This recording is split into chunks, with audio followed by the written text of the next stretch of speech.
because I'm like in sitting on a bed right now, so not every time I'll be able to get all fancy and like I got for Tom the other week. But yeah, so we're once again streaming here with Warhound Actual, and we're going to be talking about things that have been going on in the world this week. Yeah, real quick.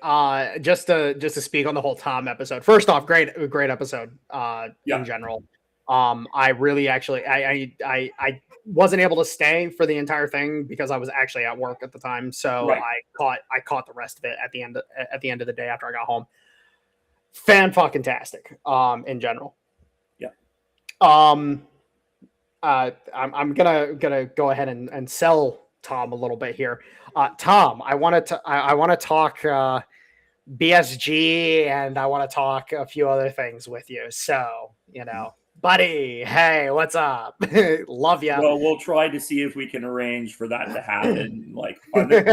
Tom has expressed an interest in both Babylon 5, BSG, a few other shows, and just to come back. And he has said he will be coming back to nerd out with me in the future and hopefully with other people. I've also tried to reach out to a few other people I know and made contact. I haven't gotten good responses, but I think I could probably get the Pharaoh historian on, for example. Yeah, no, it's just a case of when we talk about some of the things that are going on in the world right now, Battlestar Galactica is a great antipode. Yep. Because it is literally one of those things where you're sitting there and you think about the dynamic between the colonies. And, you had Caprica, which was, the center of bureaucracy, the center of technology, so on and so forth. Anybody who's ever watched the TV show Caprica, not that great, but it kind of gets into the meat of the colonial era. And you start to realize there's a lot of strife between the different colonies. You have the shit between Caprica and Geminon. You have the stuff between Scorpia and basically Scorpia, Caprica, and Geminon. All three kind of clashing because Scorpia is the industrial powerhouse of the Cobalt sector.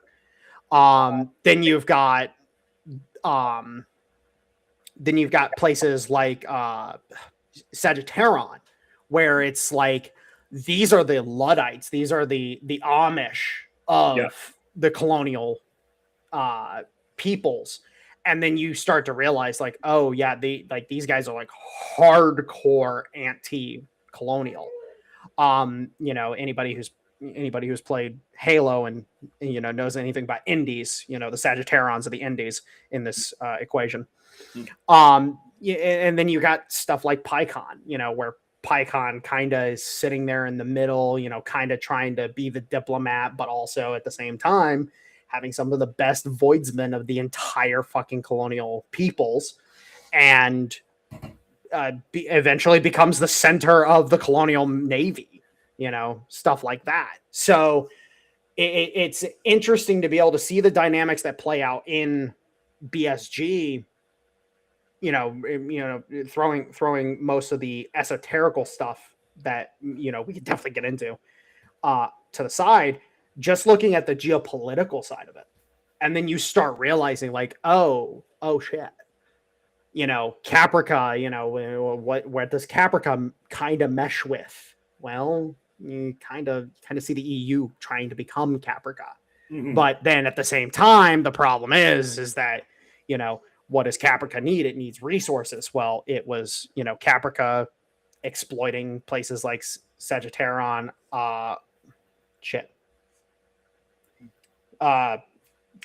fuck, I forget how you say Aquarion. Is that how you say? Dude, I watched the pilot, so I'm not. Oh, okay. So okay. So I'm way deeper in the shit than you are, apparently. Yeah. No, BSG. I first so. So hold on, sorry. Yep. I don't know what you did. The baby just did she grab your leg? I'm sorry. The baby just grabbed the dog's leg and the dog freaked the fuck out. Yeah. No, she's wearing the fight back. but yeah, no, it's literally a case of like, I got into Battlestar Galactica back in 2004 when it first released. Yeah. Like I remember watching the pilot on TV with my dad because my dad loved the 1970s Battlestar Galactica. Yeah, I knew people at work that where I was working at the time, and they so hated the remade Battlestar Galactica. Oh, me and my dad, like I never saw my dad's eyes light up the way they did when he watched the pilot with the reimagined. Yeah. Like seeing the Galactica in the new form that they had, and now the original Battlestar Galactica, it's referred to as the Columbia class. He loved it. And me, I'm sitting there and I'm like, big angry space alligators fucking broadsiding shit. This is so cool. Yeah. And I was obsessed with the Viper. Oh my God, I was obsessed with it. But that's the whole thing, is that,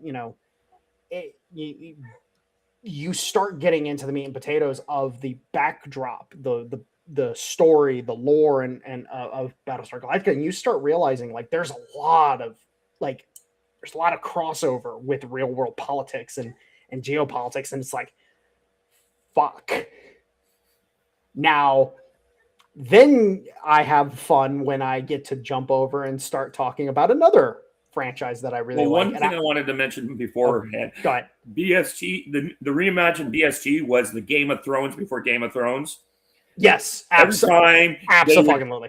Yeah, every time you would think, no, they're not going to do that, and then they do it. And you're like, holy crap, that just happened. when the nuke goes off on Cloud 9. Yep. When the nuke goes off on Cloud 9, and you're just like, oh my God, they just killed 20%, 30% of the human race. Right. Like, holy shit. Yeah, definitely. Yeah. But another series that kind of harkens back for me, and this is because I actually fucking read the comic, I actually watched the movies, I actually understand the character. The Chronicles of Riddick. And the reason why Riddick is so interesting to me is because of the arch enemy of Riddick, the Necromongers. Yep. And it's very interesting to me when I start, comparing real world groups to the Necromongers, and I realize, like, oh shit, did these motherfuckers read Riddick and thought the Necromongers were the coolest fucking thing in the world? They started just emulating them in real life. And it's like, what the fuck are you people on? Yeah. It's like, holy shit. And of course you got groups like the Church of, Euthanasia and shit like that. And you realize, like, oh yeah, these motherfuckers, like, they're Necromongers. And by the way, there's a bunch of Marvel people that I've ran into as of late who really fucking hate being called Necromongers for some reason. Oh, really? And it's like, you're acting like a necromonger, and they freaking spurg out like a motherfucker. And I'm like, are you telling on yourself, bud? Are you telling on yourself? So it's really interesting when you combine that, the look at the geopolitics between the colonies, and you start overlaying that with real world stuff. And then you look at the mentality of the Necromongers, and you start overlaying that with the mentality of the antinatalists in real life. You start to realize it's like, okay, this is weird. Like, it's weird. Yep. This shouldn't be this way, but hey, it is. And it's like, fuck, all right, here we are. Yeah, well, for me, Riddick is Space Conan. Oh, yeah, absolutely, like through and through. And that, I think that's what truly gets me to a point where I truly like have an appreciation for Riddick as a character, because it's like, this dude is not just your, typical, space hoodlum kind of deal. He's actually going to he's actually going to fight for what's right. He's actually going to do what he actually feels is actually correct. He might have to go ahead and utilize certain things to get it done, but at the end of the day, the good side of it is going to come forward. The bad is going to get left in the event itself. So today is June 6th. So naturally, I went to the movie theater and watched Crusher. And it didn't occur to me that until the movie was about to start that it was June 6th and I was watching a Normandy movie. Yeah, there you go. Yeah, no, I woke up this morning and I kind of, because for those who don't know, I like using for like keypads and stuff like that, say it's a 6-digit code. I like to use historical dates, and one of the historical dates I do use consistently because it's on my phone is 060644. Yeah. And it's one of those dates where you're just like, huh. It just kind of makes you feel away because you're like, okay, yeah, it feels like a somber day. Like it rained today here in Ohio, and it was kind of one of those, not like a sad like sprinkle where it's kind of like, you see it in the movies where it starts doing that light rain.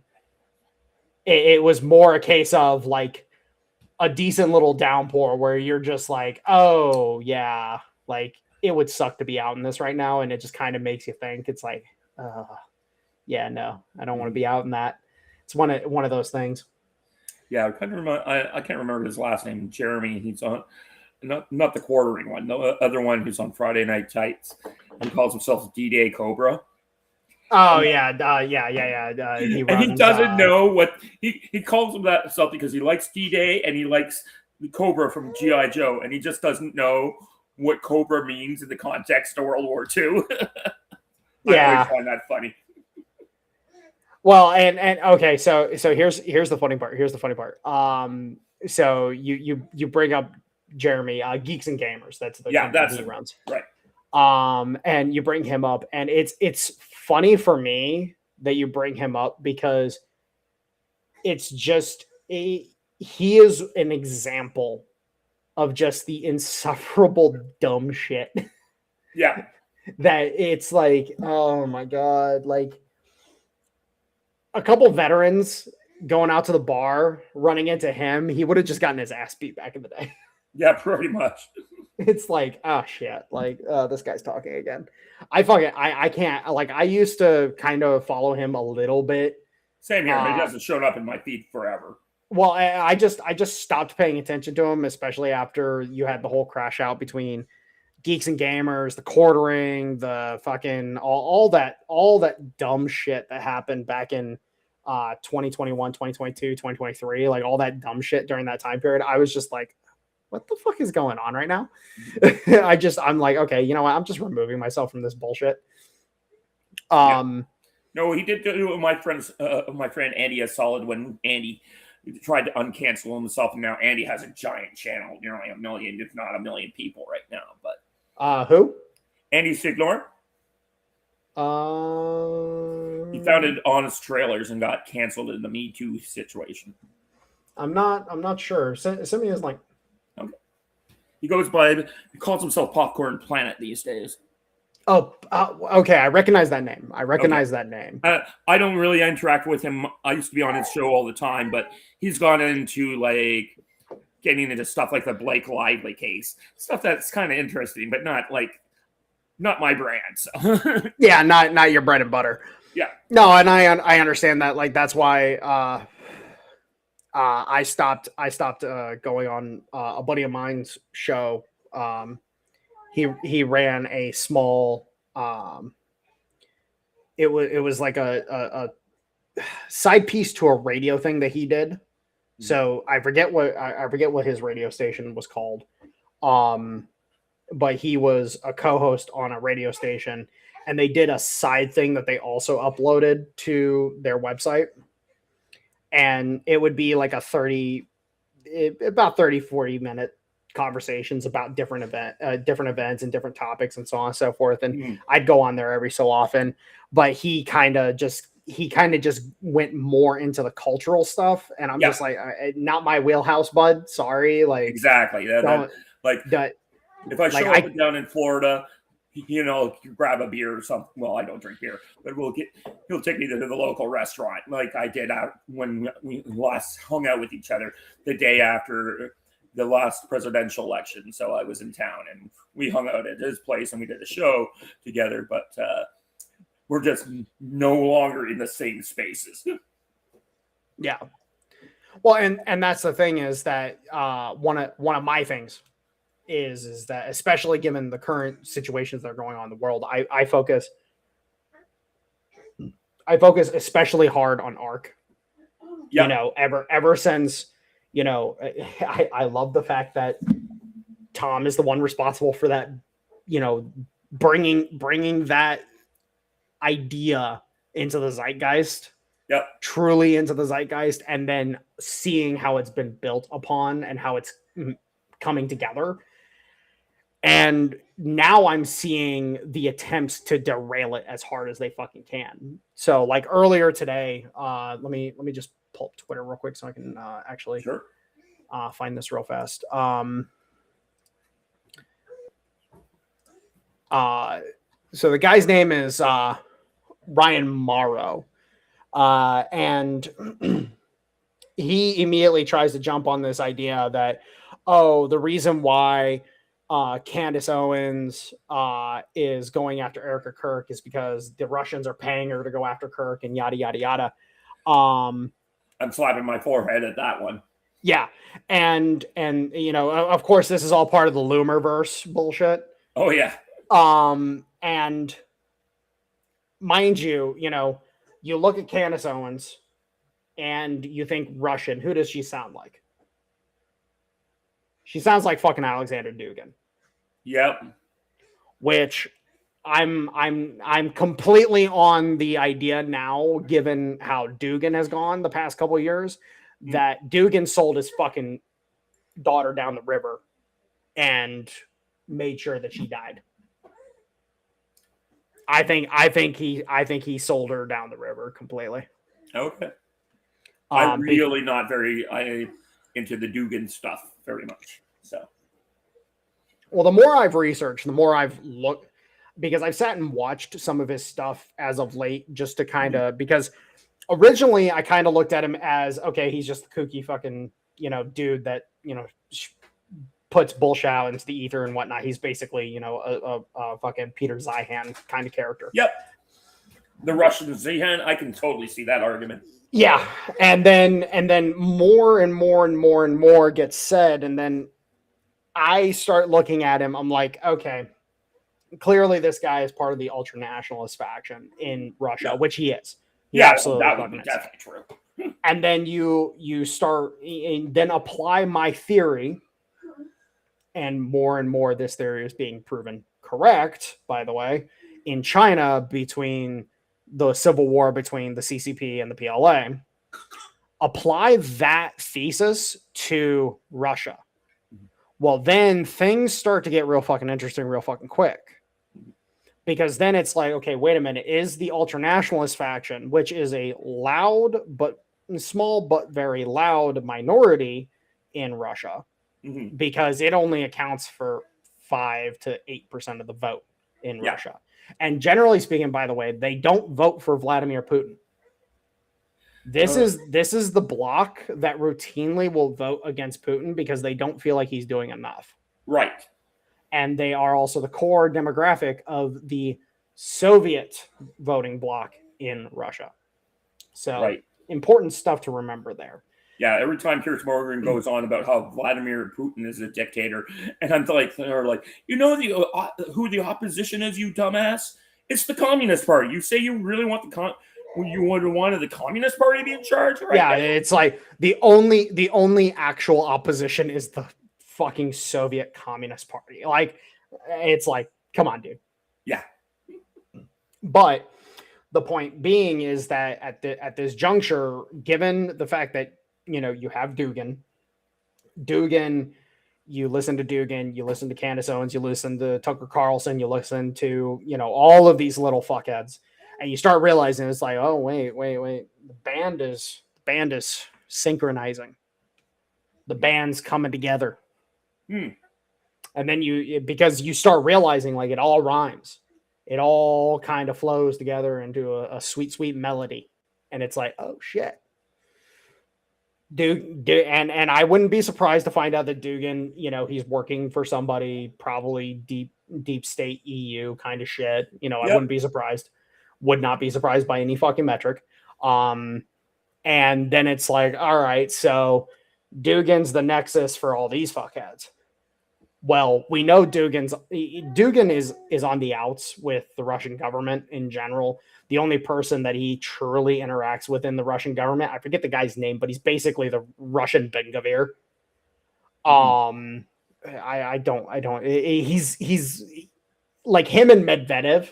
Like everybody's like, oh, this guy and Medvedev are good buddies. They pal around and whatnot. And I think I kind of see it, and I'm like, I think Medvedev kind of fucking tolerates the guy because they have to. Like because Medvedev has always been loyal to Putin, so that's kind of to speak on that specifically, because a bunch of people, they like to try to talk shit about Medvedev specifically. Because they're like, oh, if Medvedev takes power, he's just going to nuke everything. And I'm like, motherfucker, like, if Putin was taken out and they could prove that it was a particular group of people, that country that country there ceases to exist. He's not going to sling nukes everywhere. He's going to cease to allow that country to exist. Yeah. And then he's going to fucking maintain course because Medvedev is loyal to Putin through and through. Like that much is clear. Yeah. I agree with why I think that I mentioned this. Tommy disagreed once, but I said I think Medvedev Putin came back into power to replace Medvedev because of what happened during the 5-Day War. Because that happened under Medvedev, not under Putin. Yeah, that's a decent way to look at it. That's a decent way to look at it. And frankly speaking, I don't think Medvedev had the political capital to actually keep things copacetic. Because you also realize during Medvedev's term, the ultranationalist faction gained a lot of fucking traction. Yep. Because he's an ultranationalist. Just ask the people of Sakhalin Island. well, that's the thing is I don't think Medvedev himself is an ultranationalist. I think he just has leanings in that direction. Okay. I think he's a nationalist. I don't think he's an ultranationalist. I just think he has leanings in that direction, and then that was being exploited by the ultranationalists because we're just to give a concept. When I say ultranationalists, I'm talking like fucking Zakayev and shit and Makarov from fucking Call of Duty. I'm talking the motherfuckers that start World War III in order to be able to claim power. Right. Like I'm talking those motherfuckers.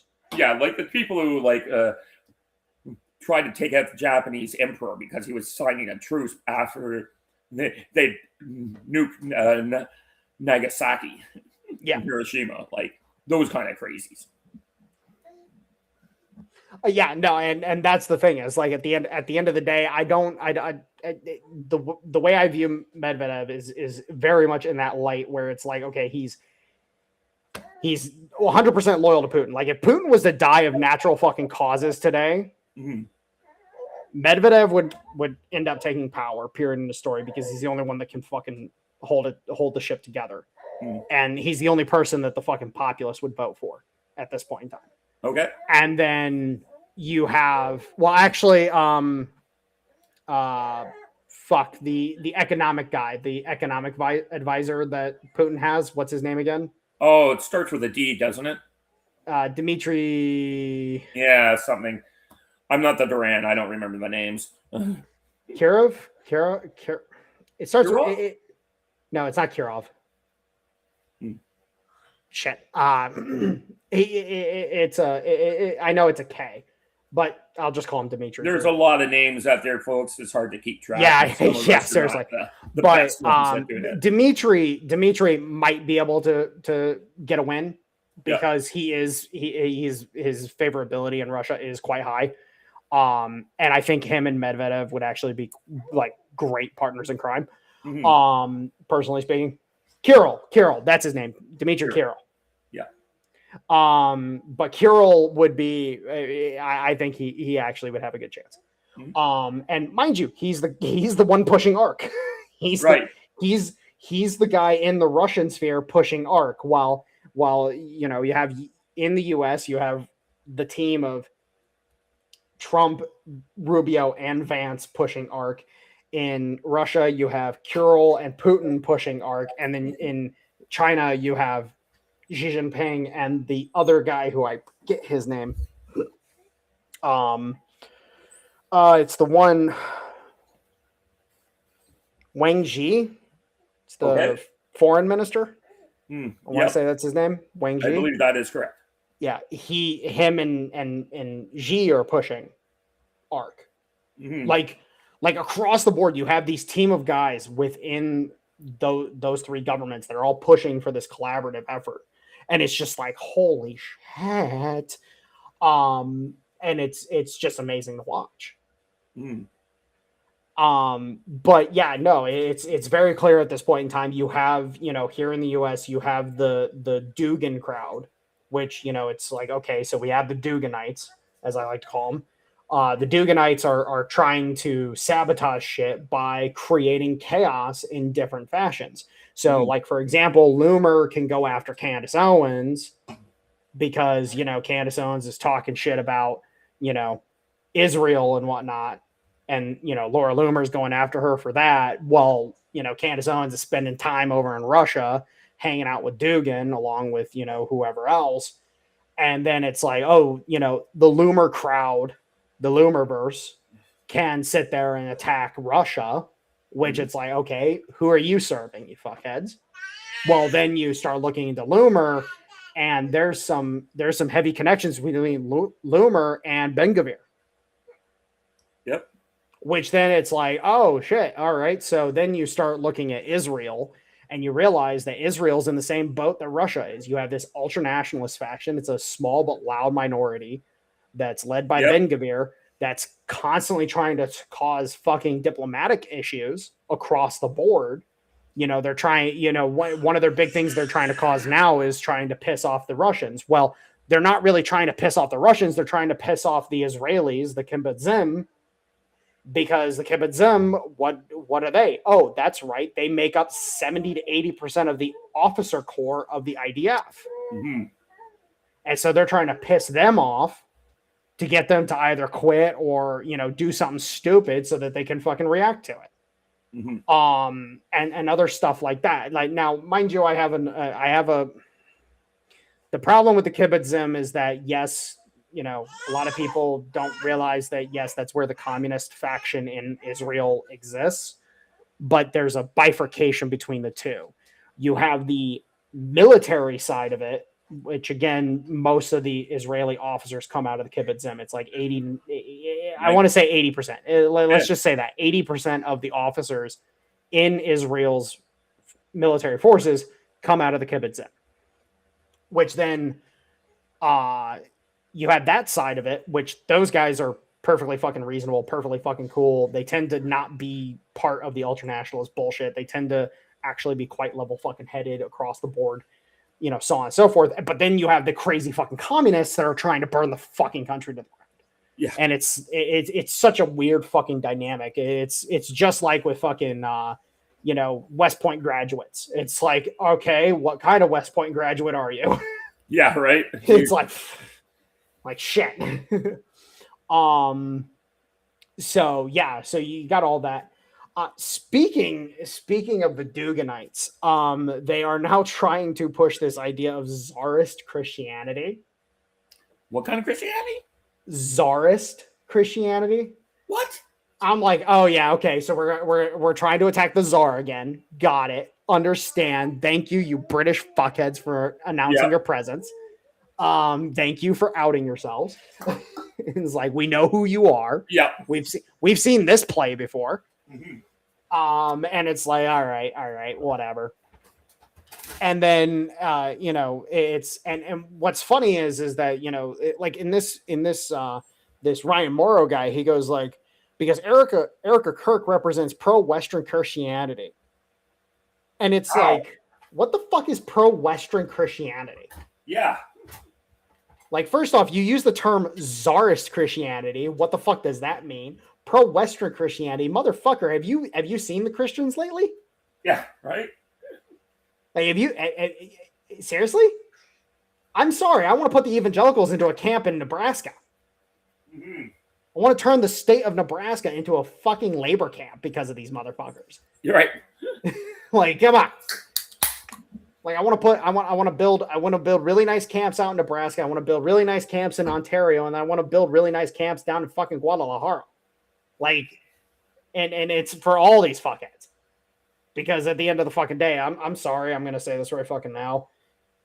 It doesn't matter if you're a fucking Catholic, an evangelical, a fucking Protestant, a fucking Lutheran, Baptist, whatever. Like, at this point in time, you got so many fuckheads in amongst yourselves. If you think you're a good Christian, I'm gonna question you immediately, because I'm like, are you really? Yeah. Or are you just an infiltrated fucking Zergling? Okay.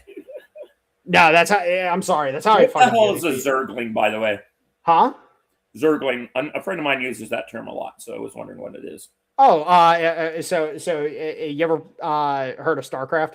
Yeah. I never played that. I did World War. So the Zerg are in a bioorganic alien race. Okay. That can tailor their genome to suit different forms.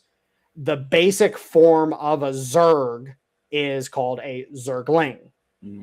And it's a four-legged, dog-like creature that has these two talon appendages coming out of its back, and it runs its target down and kills them. Okay. I was more of a Red Alert fan, so at that time, so I played all of them. I played all of them. It didn't matter what it was. If it was a strategy game, I was playing it. Mm-hmm. But that 2000. Yeah, but the whole point is that it's like all the little Zerglings or Mog flunkies, as I also like to call them, because if you any Magic fans out here who know what a Mog flunky is, one, we can be friends. You're a fellow Red player. Two, but the fact of the matter is that all these fucking idiots, it's like, no, you're just infiltrators. Like, you don't stand for anything. You just say whatever the fuck you have to say in order to keep your cover. Mm-hmm. And at the end of the day, it's like, no, you get to go to the really nice work camp, and then we disperse you guys out after we process you. If you don't have a job available, you get to stay in the main camp in Nebraska, and then we disperse y'all to different locations across the country to fill in labor. Like, get fucked. Yeah.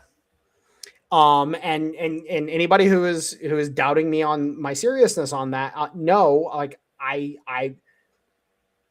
well, okay, I can't say what I want to do to the Mormons live. Like, I can't say that live, unfortunately. You've been privy to what I think about the Mormons plenty of times, but yes, I'm sorry. When you've got these people in amongst yourselves, it's like you have to either do the clicky bang bang, or you got to contain them. Mm-hmm. It's more humane to contain them. Yeah. And the problem being, at the end of the day, is that we see all this different narrative bullshit. Again, it's all an attempt to shoot down ARC. Right. It's all anti-ARC narrative. And it's like, okay, so you're an anti. I'm going to fucking crush you as hard as I fucking can, with the express purpose of making sure that people understand, like, hey, This is happening. You don't get a choice in it. And 1984's calling, they would like Red Dawn back. Great freaking movie. Fantastic movie, but it's a movie for the era, not for fucking modern day. Like, I'm sorry, the messaging of the movie is fucking dog shit. And mind you, even during that time period, had that movie come out in the 60s, it would have been more relevant messaging. Yes, but then definitely. in 1984, when it came out, it was meant to be a prevention measure to keep Reagan from fucking having a rapprochement with the fucking Soviets. Right. I can see that argument. They literally have talked about it. Like, like all good Europhiles, they can't not help themselves but to write it down. Yep, that's what got all those Nazis killed. We got all the Germans love record taking. Oh, gee. Well, shit. Look, Pan Europa. Come on. Yeah. I literally have the book. And it's actually the funny part is I've only read half of it. Oh, okay. I've only read half of Pan Europa, but I got the understanding.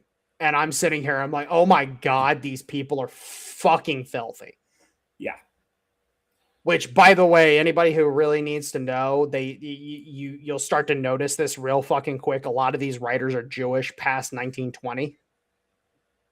They did that on purpose. They wanted people to hate the Jews as much as possible, so they didn't look at the fucking British and French. The crumpet munchers and the frogs didn't want to frickin', get looked at. They didn't want an investigation. They would realize really quick, like, oh, if our deeds get it made into the public, we're not getting arrested. Yeah, exactly. We're not getting arrested if our shit goes public. Guillotines, ropes, and gunpowder. Hell, long guillotines and rope makers. Yeah. Fucking, oh God. But no, like that's the whole thing is like at the end of the day, you start to realize, like, as I said, these people love writing this shit down. It's so easy to find the bullshit. It's so fucking easy. I think that's part of how their power works is that they have to put it in front of our faces. It's part of the demoralization campaign. Well, not just that, but I think there's like, I'm not a Dave Calm guy. I try to stay away from that kind of stuff, but all this stuff about satanic crap and that in the world, I think that's also part of it. That there. Okay. So I'll speak on that for a second because we actually.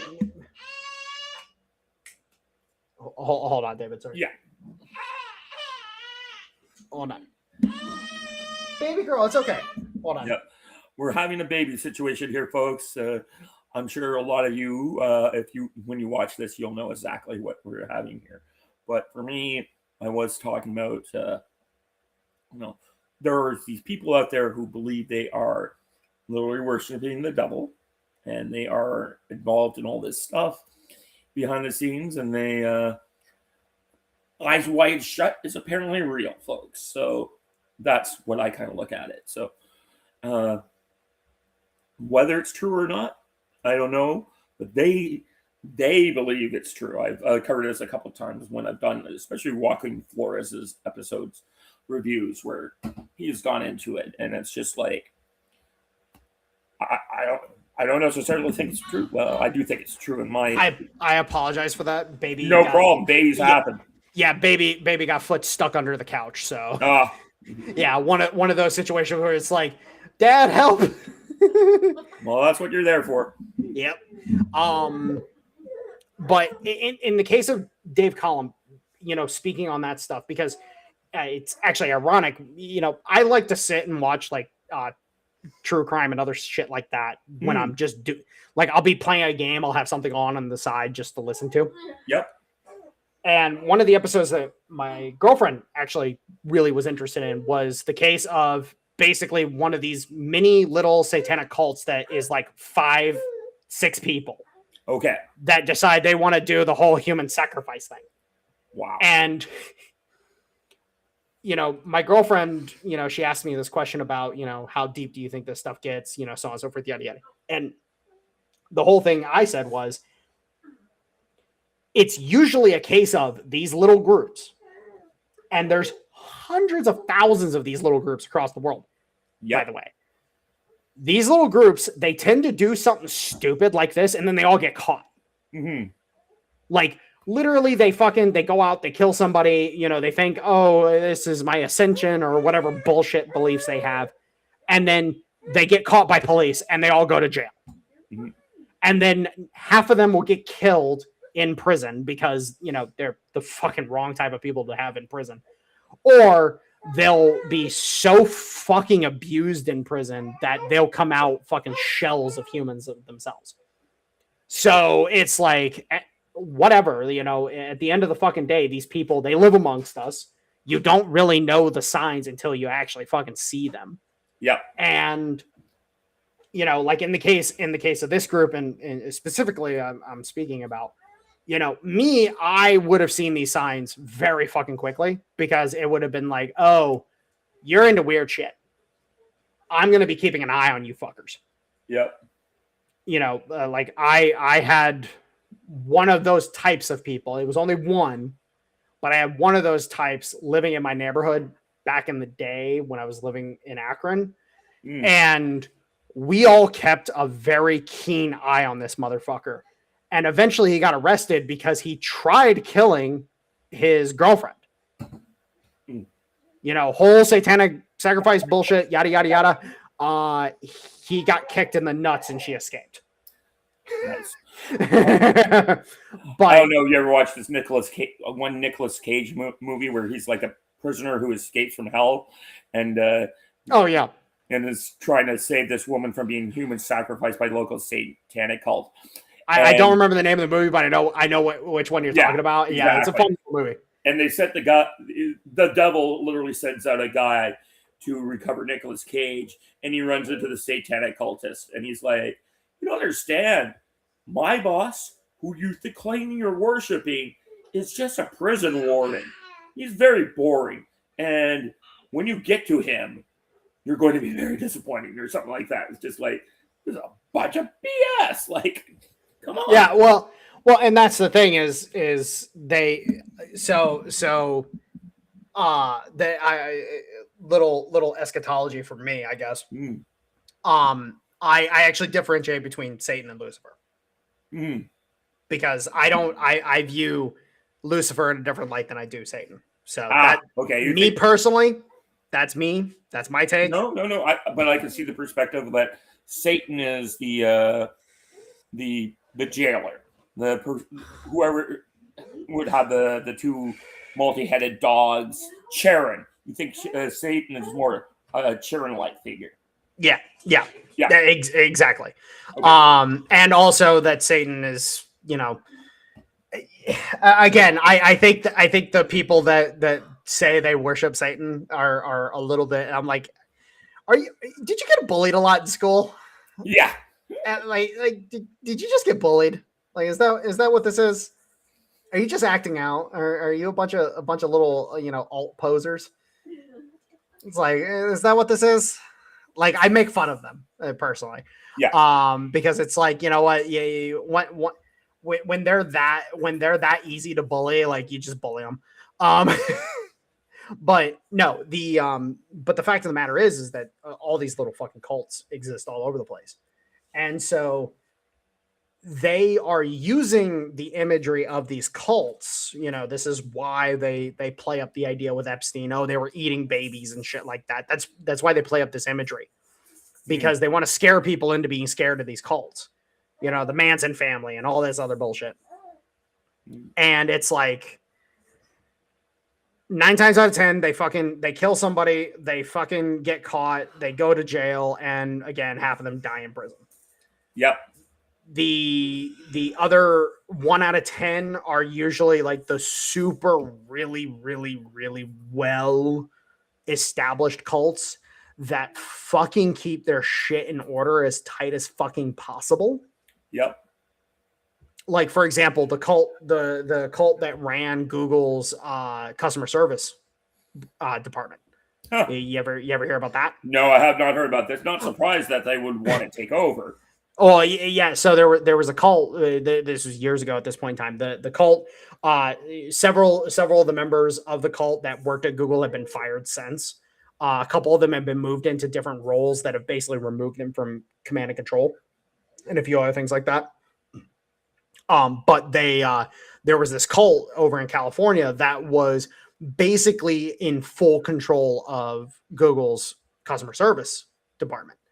And the cult was using this control to be able to feed money into the cult itself. And the leader of the cult, at the end of the day, you really look into it. It was a pseudo Wicca cult, which if you know anything about Wicca, everybody, it's literally just a sex cult. That's all it is. Literally, the dude wanted an excuse to have sex with hot women out in the woods. That was literally all that he did in order to establish it. What's the problem with that? Huh?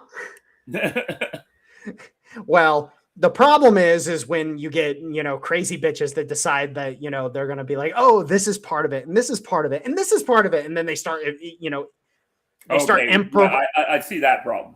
Yeah. They start improving on it. And it's like, oh, Jesus fucking Christ.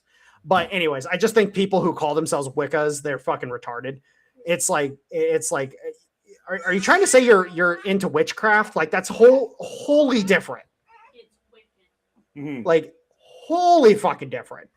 Anyways, but the point is that it turns into a shit show because the leader of the cult, mind you, dude got arrested because he was fucking around with little boys. But he kept a pretty tight ship until the idiot that ran the customer service department that was part of the cult decided to fuck over an independent contractor. Of course. And then the independent contractor sued the fucking shit out of Google and won. And then it exposed the cult. Yeah. Like it's literally a case of these cults can only survive in the shadows. Right. And even when they're exposed, they fall apart very quickly. Like this cult in question, per my understanding, like half of the membership has fucking fled to the hills because people started coming after them effectively. Yep. Per my understanding, the compound that they had in, I forget what part of California it is, but like everybody in the local area was like, avoid that particular area right there because that's where those fuckers live. It was an open secret, basically, that, a bunch of weird shit happened on that land. But the fact of the matter is the cult basically fell apart. And after the main guy got arrested on child sex trafficking, which is what he got arrested on, it was a done deal. Again, these organizations only survive as long as they're able to keep their fucking heads down. And once they poke their heads up in any way, shape, or form, they get fucking taken off. Yep. And that's the whole thing is like Dave Collum, in my opinion, and I'm not trying to fucking drag Dave here, but I think he got too deep into the eschatology. He did exactly what the Duganites want people to do is they want them to dive into the eschatology, which is what Dugan pushes. Yep. And the whole Muslim marriage between Islam and the Orthodox Church in Russia. The whole eschatology behind that. The whole idea that Putin is the second coming of Christ and shit like that. Whoa, I've never even heard of that. That's just crazy. Oh yeah. No, that is a thing. Like you know what a Vaultist? Yeah, I know that guy. Yeah, Rudy. Rudy's talked about this. Like Rudy, and unfortunately, Rudy is so off the deep end at this point in time. He went on an ayahuasca bender, fucking hard, like last year or the year before, and is completely gone. Like the dude is so nonsensical at this point in time, it's unfucking real. Yeah, I watched one video recently where he's like, "Well, this is why I missed out on the second Civil War." I'm like, yeah. Dude, we're nowhere near close. Well, I shouldn't say we're nowhere near close. We are at the very early stages. Just look at what actually happened in the U.S. Civil War.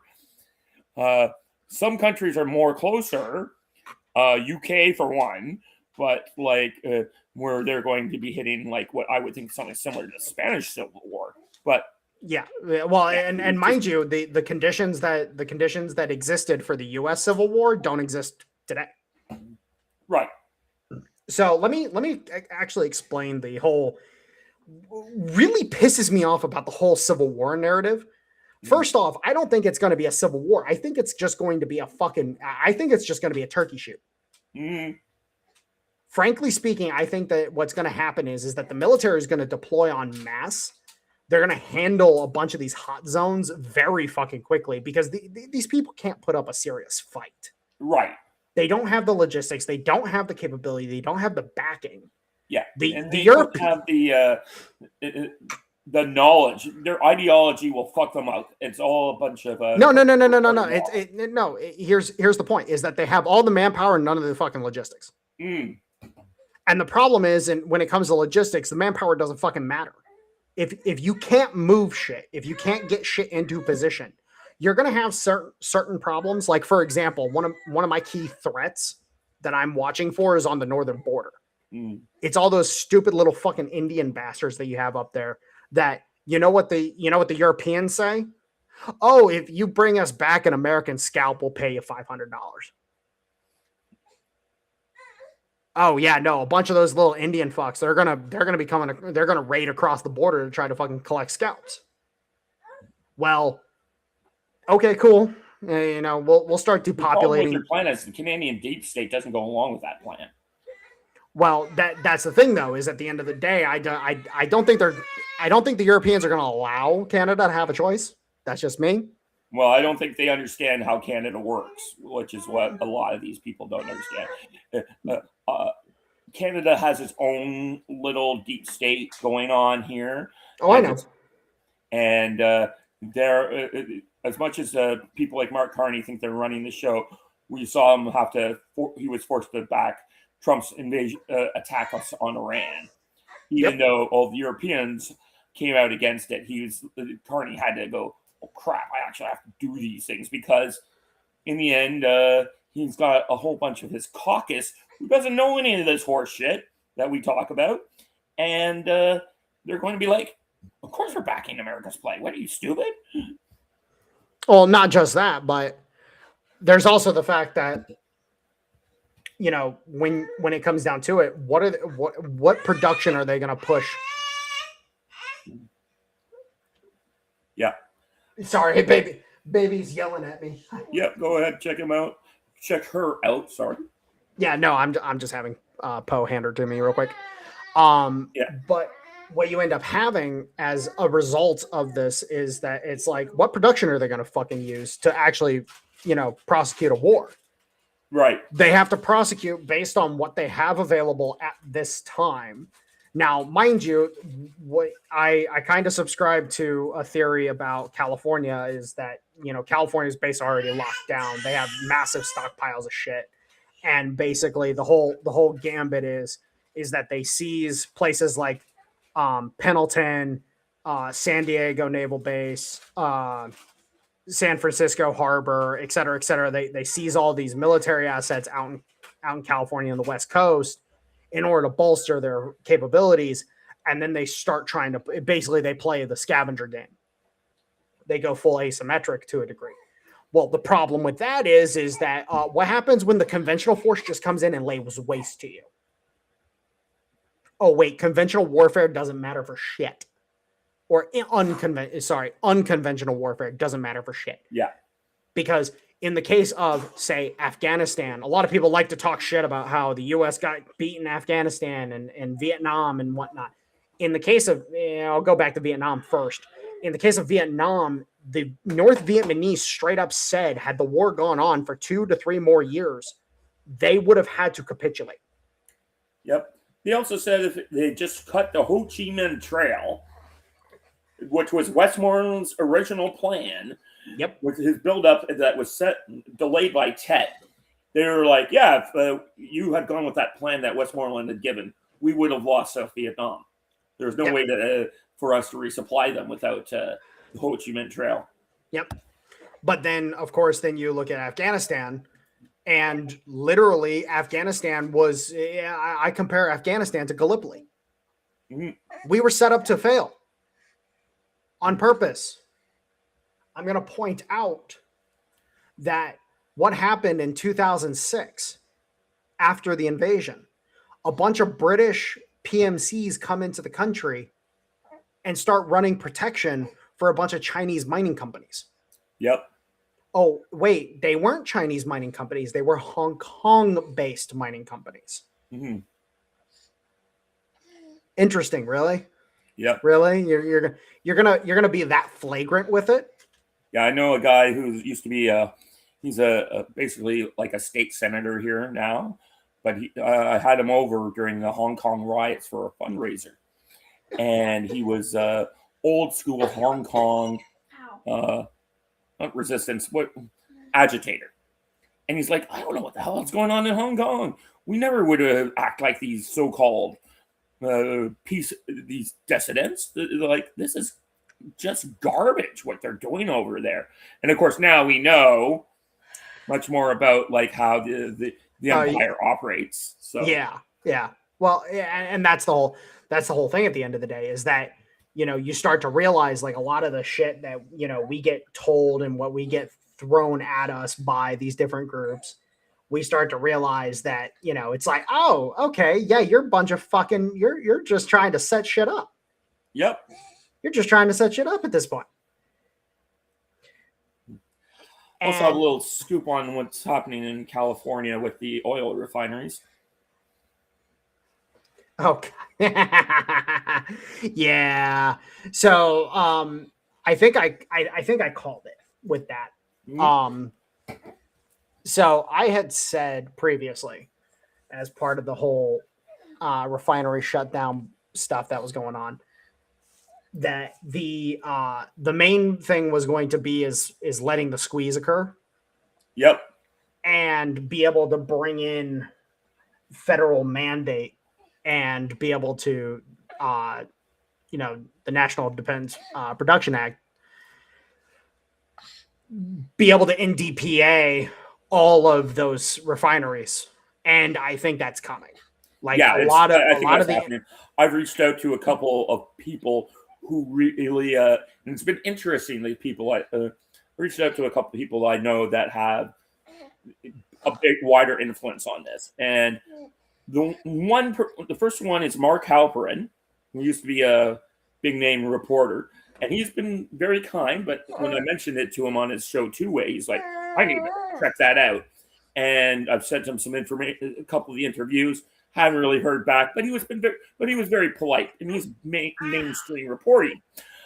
But I also reached out to John Kiriakou, who initially said, "Here's my name. Here's my personal email address. We really need to cover this." And then he's ghosted me. Yeah, well, I'm not like upset he's ghosted me. It's more like I think that it's interesting that every time I try to bring this up to a major information source, they all don't want to talk about it. Well, that's the thing is, so for me personally, I know why they don't want to talk about it. Yeah. The reason why they don't want to talk about it is because tyranny, when used properly, is not tyranny. And that's the thing is like when it's done with a goal and the well-being of the nation in mind, tyranny does not reflect itself whatsoever. All of a sudden you're sitting there and you're like, wait, nothing's happening. The military is not marching through the streets and shit like that. Like all of a sudden you're starting to realize, I'll just use an example. When Trump did the swap line with Argentina, or sorry, not Trump, Bessent, my bad. When Bessent did the swap line with Argentina and got Argentina over the hump that they knew was coming anyways, but they wanted to wait until they actually saw what the numbers were going to be. And then all of a sudden it's like, oh, 20 billion, that's it? Like that's an easy swap line. and we're going to make 15% on it, fuck yeah, we'll do that every fucking day of the week. Yeah. And so, then you have fuckheads who think, oh, we're giving money away to the Argentinians. And it's like, no, we're fucking not. No, Kelly is the one who, you remember, she was in the chat once, and she's the one that's like, no, we're making money off of this. What are you complaining about? Yeah, well, absolutely. And that's the whole point, is that, we're making a fuck ton of money off of it. And then on top of that, we've fucking stabilized. Yeah, we haven't dropped beef prices, but we've stabilized beef prices across the entire fucking nation. Mm-hmm. I will point out, actually, funny enough, if you look at Canadian beef prices versus US beef prices right now. Because Canadian beef prices, for a while, mirrored US beef prices. But now you're starting to see what's the term I'm looking for? A spread occur. Yep. Because Canada doesn't have access to the Argentinian beef market. The US does. Yeah. And then of course you have all the stories that came out soon after that. Oh, Argentinian beef isn't safe to eat. What? Every Argentinian steak, I get why the story would have come out, but every Argentinian steakhouse is amazing. I don't understand anyone who would think. Well, no. They tried pushing this idea that Argentinian beef is riddled with worms and parasites and yada yada. No, it's not. That's insane. They tried pushing that whole narrative. I know. I agree that they did. Yeah, but like for anyone out there, Argentinian beef is good. Have some more. Yeah. I'm just gonna point it out. Argentinian beef, when it comes to the climate that they grow the beef in and the conditions that the beef is found in general, it's similar to Ohio Angus.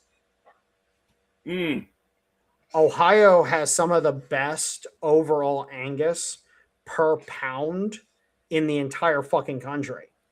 Now, in terms of what people always think about when it comes to cattle, they think Texas.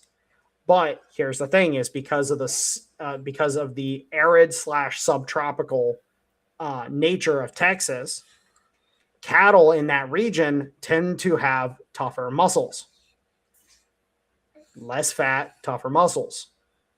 Yep. That's why they smoke everything down there, because it breaks down the muscle tissue. Mm-hmm. Whereas you cook some beef from Ohio, that shit, it's got nice marbling. It's overall very high quality, and you're just sitting there and you're able to grill that shit up and you're fucking loving it. Yeah, I should be down there next week having some of that Ohio beef. Oh yeah, no. If you're getting your shit, like there's a where are you gonna be? So I'm probably going to have some free people in Cleveland, but I think you're closer than Cleveland. Oh. So you're going to be in Cleveland? Yeah. So why don't we take this when we end the show? I'll take this offline. Okay. Yeah. No, I was about to say, I'm like, wait a minute, you're going to be in Cleveland? Fuck, we need to meet up. Yeah. So we'll handle that particular logistics. But actually, if you're interested and you're going to be at somebody's place, I would recommend Dumas. Okay. Dumas Meat Market, one of the best meat markets in the entire region, and the quality of their stuff is just phenomenal. Right. And all of their meat that they pack and everything, it comes straight out of the Southeast. Yep. Now back to the show, folks. After unpaid sponsorship of Dumas. Unpaid sponsorship. No, I will rep Dumas every day of the fucking week. But no, like, and that's the thing is, like, you start realizing every little bit of bullshit that has occurred. Everybody that's freaking out because, they said they were going to bring the jobs back. It's like, motherfuckers, they got to build the fucking factories. Yeah. And right now, if you look at, I was talking to my buddy Will from the Discord. Yep. I was talking to him. And I was laying out some numbers for him, and he's sitting there and he's like, wait, electricians making 150K with only 2 or 3 years experience? I'm like, yeah. Yeah. That's how insane the fucking construction sector is right now. Because they don't have enough people, so they're having to throw money everywhere in order to get guys to come to their sites. Yep. That reminds me, I should mention that to a friend of mine. He's now working warehouse. He has like his full commercial electrician's license. However, he lives in Canada, but I'll have to reach out to him and say, hey, you should check out the States. You can go down there for a few years and make some money. Yeah. No, seriously. He could come down here because I'm pretty sure I'm pretty sure if I remember correctly, his certs, he needs to quote unquote recertify, but it's literally a case of he just has to have the US certs. And so he just applies for the US certs. But because he already has his Canadian certs, I'm pretty sure they translate 1-to-1. Yeah, I'm pretty sure as well. So yeah, he could be down here. And hell, I know the electricians that are building at fucking Ohio Intel 1, for example, they're making like 190K a year right now. And he's not one of those type of people to be scared of going to the States, or, I mean, he's got a wife and kid, but relocating them might be a bit, but no, he's not one to be afraid. Some of my Canadian friends are like, I'm never going to the States while Trump's in charge. I'm like, you're white motherfuckers. Like, get over yourself. They're not deporting you. Fucking no, I'm sorry. Okay, so I got a little story to fucking tell you about Canadians here in the States. I want to deport all you little fuckheads because I'm sick and tired of fucking dealing with you. I'm sorry. I'm just sick. Oh God, it was disgusting. So I'm at work one time, and I'm outside. I'm posted up out front of the building. Making sure everything's copacetic. And there's this group of 3 people that walk up to me, 2 women and a man. And the women start talking to me, and I instantly recognize this fucking accent. It's a couple fucking Ontario. And it's like, oh, great, here we go. And they're sitting there, and they're like, hey, which way do we go to get here? Blah, blah, blah, blah, blah, blah, blah. And I'm like, okay, they're asking for directions. That's not too bad, thank God. So they tell me where they want to go, and I pull it up on my phone real quick, and I'm like, oh, okay, so you're gonna go over to the main road here, and you're just gonna literally follow it all the way down. Like literally follow it all the way down. It's like 5 miles. And they're like, oh, okay. And I'm like, I am going to recommend though that you possibly get an Uber, because that's 5 miles through the hospital district. And anybody who doesn't know, in Cleveland, the hospital district on Euclid is freaking insane. Like a 20-30 minute walk turns into an hour and a half walk very quickly. There's that much traffic, there's that much chaos. It's just an absolute shit show. You're sitting standing and waiting across a half a block for fucking 5-10 minutes. It's insane. So I recommended to them to get an Uber, and at first they were hesitant because they were like, oh, it's not that far of a walk. And I'm like, yeah, but the problem is that, going through that area, and you don't want to walk down that road over there because that road, Chester, that road goes into Scary Town. You don't want to go that way. You want to go this way. And mind you, it's funny too, because I'm sitting there and like, I didn't tell them that, but I'm like, hey, in the back of my head, I'm like, yo, bro, they're like, just get the fucking Uber. There's drive-bys on this fucking stretch of road all the fucking time. Like, come on. Like, just get the fucking Uber. And finally they relent and get the Uber after they realize, like, oh, yeah, the Google Maps is saying it's going to be a 40 or 50, what was it? 50, I want to say like 54-minute walk. Whoa. For that 5 miles. And so they finally relented and got the Uber. And they wanted to fight me so much on it. And I'm like, God damn it, you stupid Canadian bastards. This is not Toronto. and that's where they were from. They were from Toronto. Yeah. So I'm just like, God damn it, just listen to me. This is Cleveland, not Toronto. I'm from Hamilton. We're also Rust Belt City. we don't much care for Toronto here. But no, that's the whole thing. Is like at the end of the day, I'm sitting here and yeah, Canadians, be afraid, please be afraid of us, because yes, we don't like you. We like some of you, and most of you we fucking vehemently despise. We view you the same way we view the British. Yeah. But no, but no, your buddy, he could make a fucking killing down here. Yeah. And the construction sector, like me, I applied to a company doing they're a generally what's the term? They're a general contractor. They focus on waterproofing, but they do concrete slabs and other stuff like that. And I applied to them specifically because I'm like, concrete work is going like crazy right now.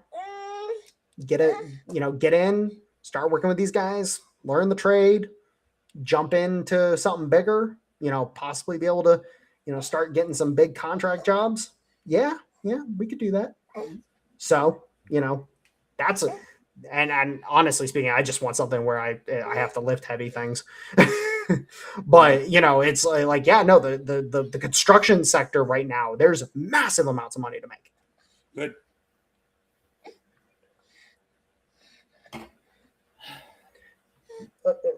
Baby, what are you doing? Oh my god. Oh, I see what you did. Stop. my daughter grabbed my headset wire and is chewing on it. And oh, by the way, David, her first tooth is coming in now. Her first tooth coming in. Yeah, it just breached this morning. Nice. Yeah.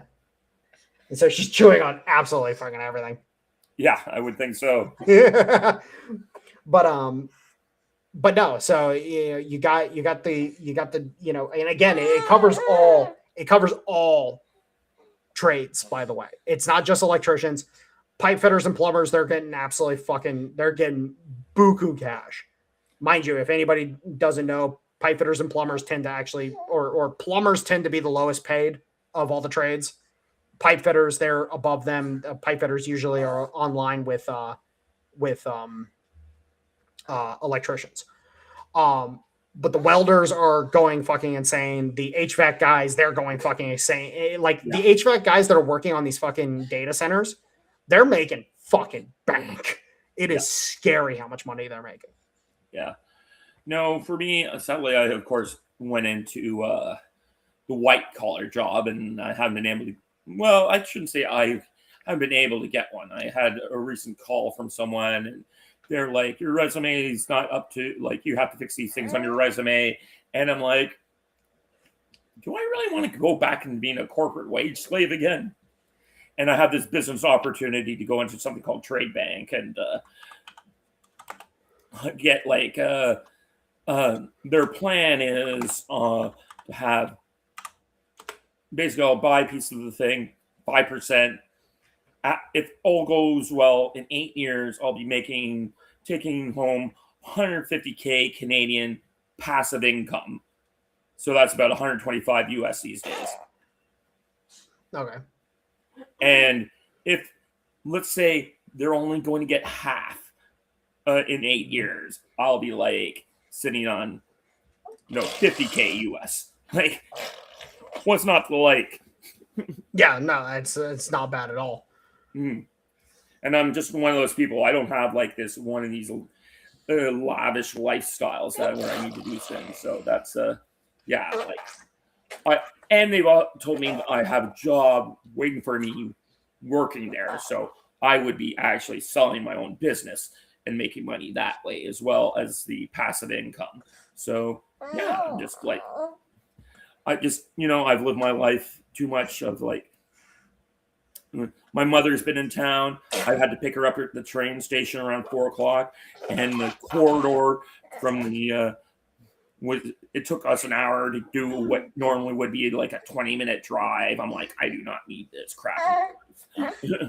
Yeah, well, and that's the thing, is that across the board is, like me again, when I mentioned earlier, I have the ability to secure a pretty lucrative little contract for myself. You're right.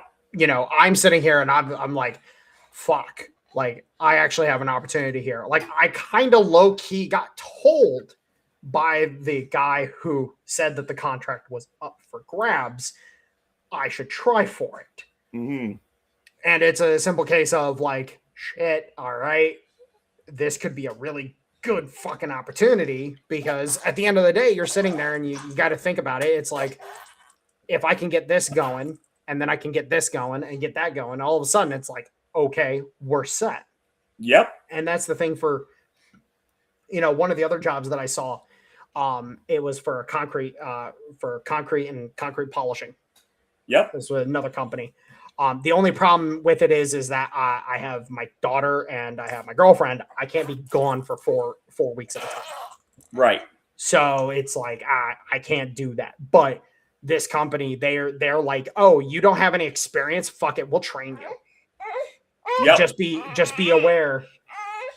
Just be aware that you're going to be gone and going to be working.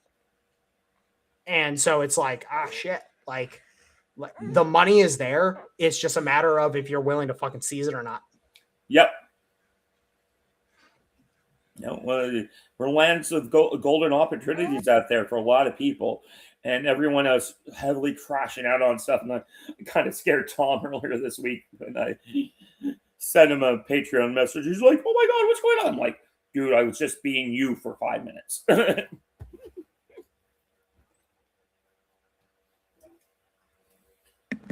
Yeah, no, and that's the thing is, like, at the end of the day, it's, you know, it's all about just seizing the fucking opportunity. Right. Like, and you can't be like, oh, but you know, I have to do this, I have to do that, you know, so on and so forth. It's like, no, like if I have the opportunity, I have the means, I'm fucking doing it. Yep. Because at the end of the day, that's how you get fucking ahead. Right. You know, I saw a comment made by a guy earlier today on Twitter, and it was fucking hilarious because he laid out the numbers. And I'm like, yeah, the fucking math.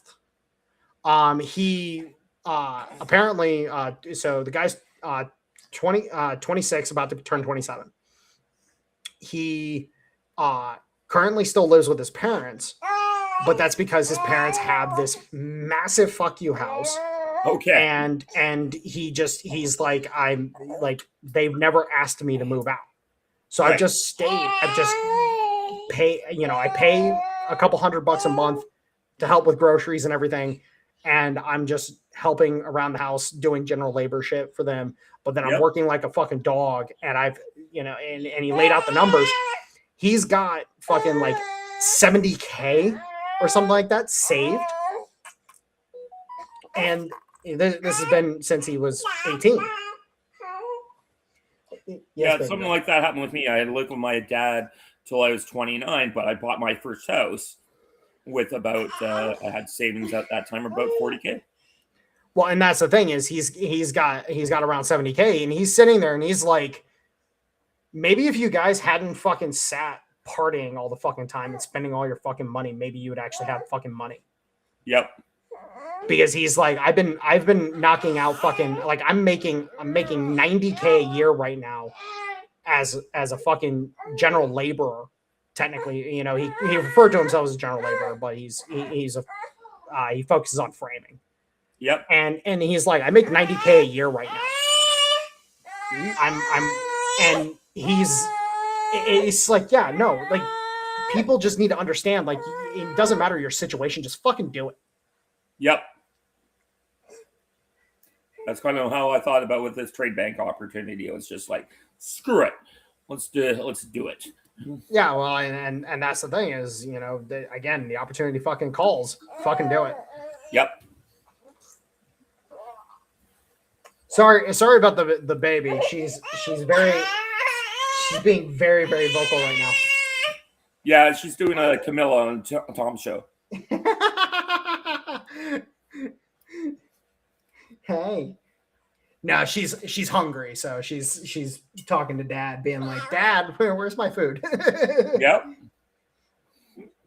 And now she's starting to form words. So yep. it's still baby. Saying, Dad, where's my food? Yeah, hey, well, close. She'll Do you go know like, your speaking of words? Do you know what was your first word? my first word? Yeah. Uh damn it. My dad told me this a few weeks ago, actually. Um oh God, what was it? Oh, it was Papa. Okay. Because my grandpa. Ah. That's what it was. Yeah, I'm like, what was it? Me and my dad were literally just talking about this freaking like 3 weeks ago. But yeah, it was Papa. Okay. That was my first. And Apparently, then mine was cow. cow. I love that. Yeah. So Um, apparently, as a little kid, because I was growing up on my father owned a farm, so every time we were driving by, all the people would be my sister or my brother or my mother would all point, Dave, see the cows over there? And finally, after like a year or so, or 2 years in, and they just kind of forgot about the bit, and I just said, cow. that's funny. In the case of my daughter, she actually, so she said her first word at 5 weeks old. Whoa. Yeah. Yeah. Wow. I don't think she was 5 weeks. It was 5 or 6. Oh. Um, Are you sure it's not months? no. Babe, she literally said hi to both of us. I know. Like, what do you mean? No, are you sure it wasn't 5 or 6 months? No. No, it was weeks. Like she was just a little bean and she was vocalizing. It was like that's the thing with our daughter is that she started vocalizing very quickly. Yeah. She was starting to babble almost as quickly as she could, really. Like the second she came out, she would talk. Like she was I would say like the third or fourth week. And mind you, the enunciation wasn't like hard, but it was like a soft like hi. Like it was the funniest shit ever. And I remember I walk in, she's in the bassinet, and this is how I know it was early because the bassinet was still on the stand. Because at some point in time when she started bouncing around a lot, we had to take the bassinet off the stand and put it on the floor. But she hold on. But what ends up happening is that I walk in, I say hi baby girl, and she goes like hi. And I'm like excuse me. And then I go like, babe, come here. My girlfriend walks in and I'm like, and Poe is like, what? And I'm like, she just said hi to me. And then she walks over to the bassinet and she's like, she said hi to you? And she goes like, hi, baby girl. And then Marcy goes like, hi. And it actually came out clearer the second time. Oh, wow. And it was like, what the fuck? It's a very easy word to be. Yes, very. So. But it was like, what in the world? And then every so often, and it wasn't consistent, but every so often, she would just go like, hi. Like just as I walk up to her. And I'm just like, holy shit. And now whenever she's hungry, she wasn't doing it this time because she was kind of just bouncing around chewing on my finger. Yep. But like if I'm sitting there, she'll start babbling. She'll go like da da ba ba da da ba ba. She'll start doing that. And it's just like, oh my God. But yeah, I wanted to actually talk a little bit about the Pressure movie I watched today. Because that movie was great. What's the name of the movie again? Pressure. It's the one about the meteorologist in World War II. Brendan Fraser does an amazing job as Eisenhower. Whoa, Brendan Fraser as Eisenhower. Right. And he does an amazing job on it. The movie is so good. This just came out. Yeah, this just came out a couple, 2-3 weeks ago, and not as many people are watching it. But the fact that I was on June 6th, like I said, I walked into the movie theater and realized, oh my god, I'm watching a Normandy movie on June 6th. This is pretty crazy.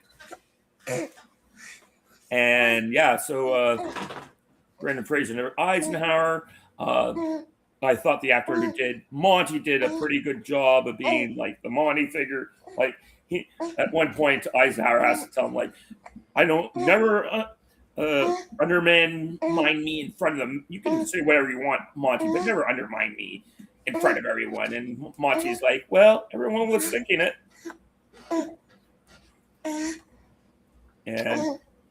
But the movie's great.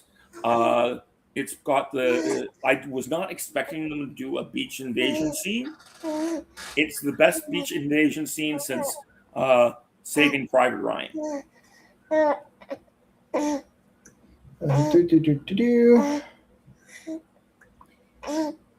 And but as much as the movie is amazing, as a military historian who's studied the Normandy campaign fairly well, I can tell you the movie's total bullshit.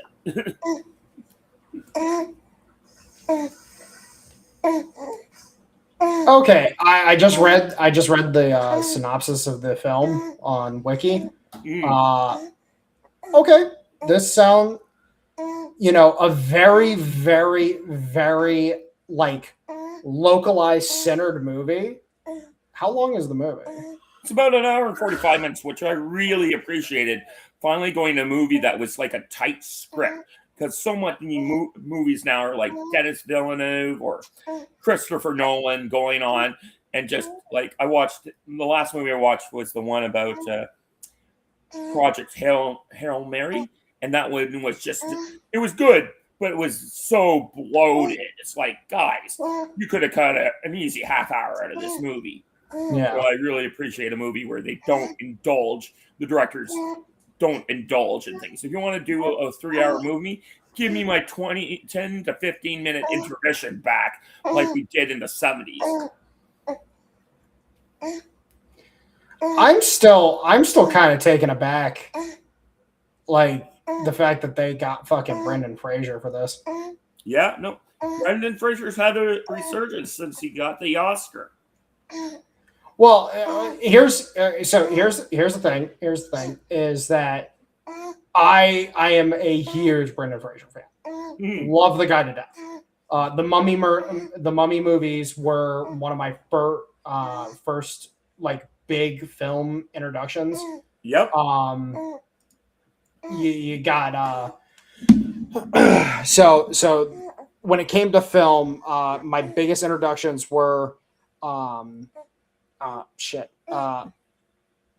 The Mummy and Lord of the Rings, Harry Potter, and then there were a few like extras in there, like for example, Independence Day, Demolition Man, and a couple others like that. Those. Yep. And mind you, a lot of people are like, oh, Independence Day is a B film at best, and it's like, it's a motivational movie.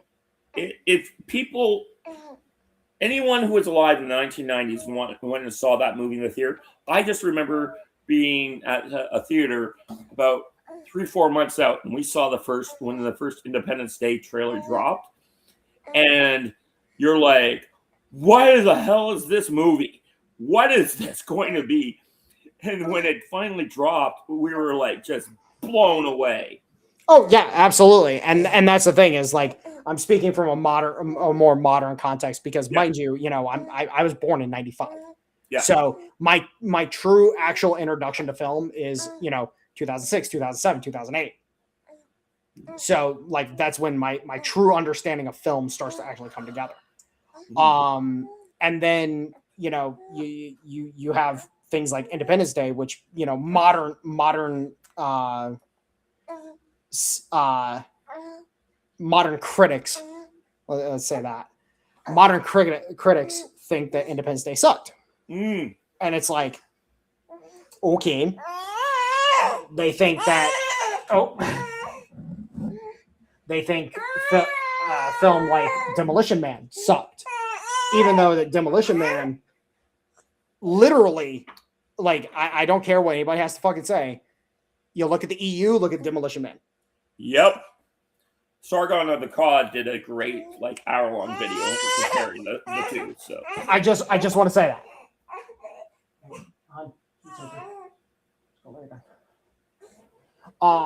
But that's the whole point, is that at the end of the day, it's like, interesting. I wonder why all the critics hate Demolition Man. And mind you, Stallone fucking popped off in that movie. Oh yeah. Frankly speaking, everybody likes to be like, oh, Rocky. Yeah, Rocky was Stallone's pet project. Yep. That was his pet fucking project.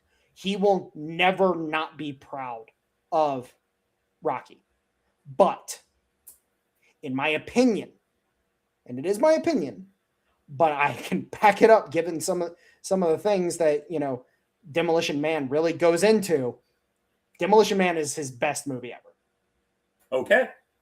Because at the end of the day, it's like the themes and the actual just essence of that movie. It's like, oh shit. Because here's the thing, and this is one of the great things to understand is, you know, you have the idea that, you know, oh, in order to fight the system, we have to fight it from the outside. It's like, no. You can't fight the system from the outside, because the system will just crush you. You have to fight the system within the system. Yep. And in the case of Demolition Man, it exemplifies it perfectly. You have Wesley Snipes' character, Phoenix, who just is chaos incarnate. Yep. Just unfettered chaos, which is representative of the forces fighting from the outside. And then you have Stallone's character, which I can't not remember the name of the character off the top of my head right now. Fuck. You have Stallone's character, who is a victim of the system, and then decides, he's a rough and tumble motherfucker, but he's still working on the inside, working towards getting rid of the system. Yep. And then all of a sudden, what happens is the guy who's working inside the system creates the stability, while tearing the system down, creates the stability to allow the system to be replaced. Whereas the guy who was working to take the system down from the outside and create unfettered chaos, he dies. Yep. And of course, I love Dennis Leary in that movie as well. Perfectly, like, just lighting up the scene like he's your personal spiritual animal there, Warhound. Are you doing a premiere against my show? Wait, what? I just went to YouTube and it says, Warhound, the Cartels of Canada, Warwolf podcast, premiering right now. Oh, yes, we started. We need to move our upload date because, you know, we're recording on Sunday. I think we need to move to like Tuesday or Wednesday with our upload time. Yeah. Huh? Yeah, I'm agreeing with you. I was just making fun. That's all I was. Oh, no. I forgot that, you know, it would be going live. Yeah. But yeah, no, it's literally a case of, like, you know, Demolition Man, it holds a very special place in my heart because the theme and the messaging of that film are very important in my opinion. Very fucking important. Yeah, they are very important. I don't disagree. For me, Rocky Balboa, was his best movie, but because Rocky occupies the same space as Independence Day when it comes to messaging. Unbridled perseverance. Yep. Like that's the thing. It's like that's why I said Independence Day is the most motivational film. Yep. It's unbridled human perseverance. Same thing with Rocky. Well, I can tell you that Pressure is definitely one of those type of movies. Well, there you go. Because in the case of Independence Day, it's unbridled perseverance of humanity. In the case of Rocky, it's unbridled personal perseverance. Right. So the messaging is the same, but it's aimed differently. And that's the thing is like at the end of the day, that's what makes those things so fucking important in my mind. Like those films. And then you have films like Lord of the Rings, for example. Lord of the Rings, you read the books and you get what Tolkien is giving you. Yep. But then Peter Jackson does the films in such a way, in my opinion, it's just my opinion, he does the films in such a way that it actually kind of cements it more. Yep. Because you have the true essence of good versus evil, chaos versus order. Yep. But then you also have the exploration of expelling the stagnant and the rot and the corruption. You have the exploration of understanding the world as it is, not as we want it to be. You have the something I like to point out to people all the time is like, yeah, you can be a fun little lolbert and be like, I've been to need a nobody, and then as soon as the right fucking person marches up to you and fucking says the right fucking thing, you will fall to your knees in submission immediately. You will bow before your king. Mm-hmm. Every fucking person has their king. You might not have found your king yet, but you have your king. And in Lord of the Rings, that same thing rings true when you realize that Aragorn is the king. And during the entire fucking series, from Fellowship of the Ring, Two Towers, and Return of the King, you see that where everybody realizes it. And it really, really sets in when Boromir dies and there's that last monologue, or not monologue, but that last dialogue between Boromir and Aragorn. And all of a sudden it's like, I realize now I should have been with you through and through. I should not have allowed my own prejudices to cloud my judgment. Yeah, I agree. And then you see it immediately how Faramir, when you get to Return to the King, how Faramir immediately he's immediately behind Aragorn, because he realizes like this is the man who not only honored my slain brother, but also is the true essence of our kingdom. And, he doesn't hold any scorn towards Aragorn, even though Denethor's death was a direct result of Aragorn's coming. Because at the end of the day, Denethor was freaking the fuck out the entire time because he knew Aragorn was coming. He had lost the favorite son. He knew Aragorn was making his way to Gondor. Yep. And as soon as Aragorn shows up, that's it. The House of Stewarts is done. Yep. And his own pride and his own fucking hubris was his own downfall. Mm-hmm. But that's the thing, is like at the end of the day, all these different themes and these different these different narratives that exist within these films, and particularly these films, are very fucking important. you know, and I know somebody probably is going to be like, oh, well, you brought up Harry Potter earlier. What's so important about Harry Potter? And I'm like, motherfucker. Like, you might disagree with J.K. Rowling on a political level.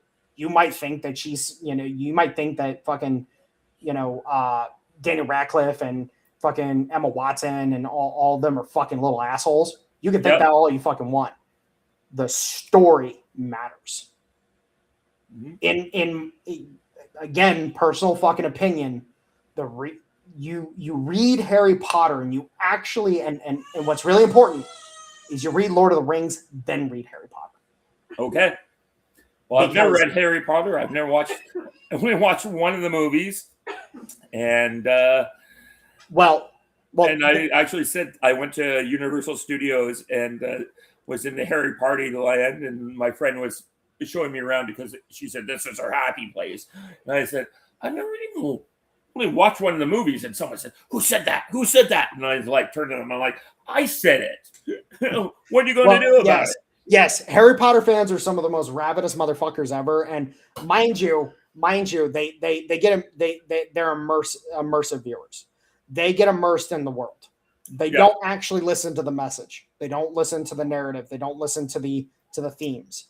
Yeah, definitely my ex-girlfriend definitely is in that category.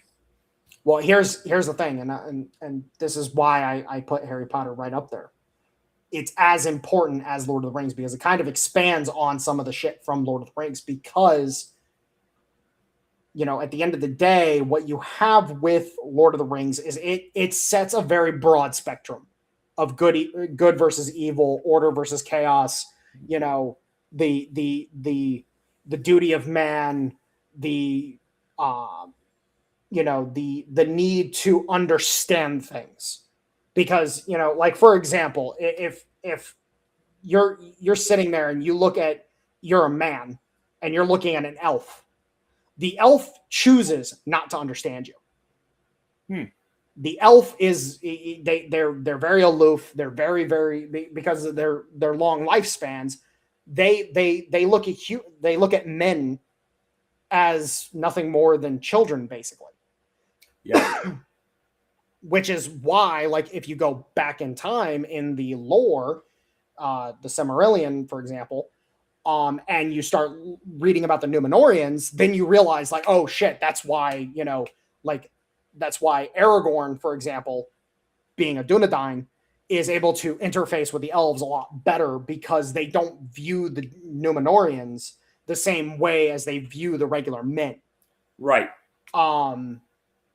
And so that's where you get that clash, there. And as a person, the message there is the elf the bad guy? No, he's not the bad guy. He's just a little aloof and doesn't understand you as much. And so you have to take the first step to understand him. Mm-hmm. And so by creating that understanding, that creates the last lines. Which then ends the threat of Sauron, or, well, temporarily ends the threat of Sauron. Correct. Which then creates a whole fucking, the whole thing, like, once you start actually looking into that side of things. But then you go over to Harry Potter and you start really digging into it. And you gotta dig. And it's really an expression of the expectations hoisted upon children. Mm-hmm.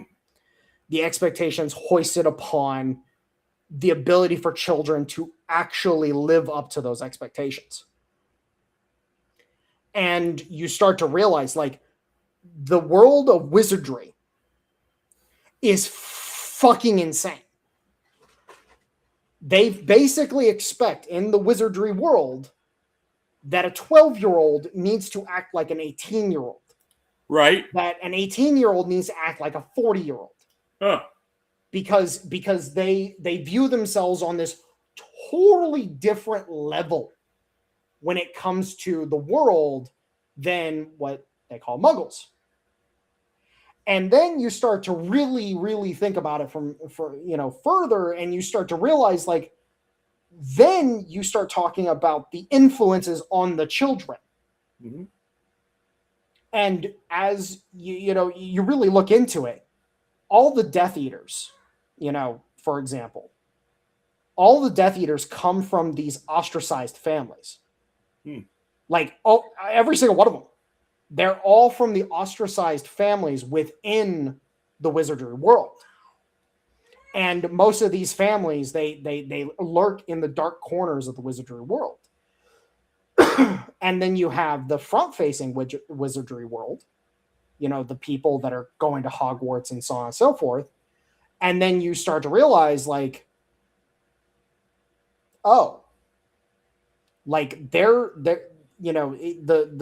whole thing, you really look at it, and the same way that Lord of the Rings was a narrative on World War II or World War One, my bad. The same way that Lord of the Rings was a narrative on World War One, Harry Potter is a narrative on World War II. Huh. Because what is the second wizardry war? It's literally World War II. You have the Death Eaters who are operating in the background, building their strength, doing this, doing that, yada, yada, yada. And then a bunch of fucking children, which, let's face it, that's basically what happened to, the British and to the fucking French, especially during World War II, is that all their children had to go fight a war that they were not prepared for fighting. Right? Yeah, definitely. I can tell you that.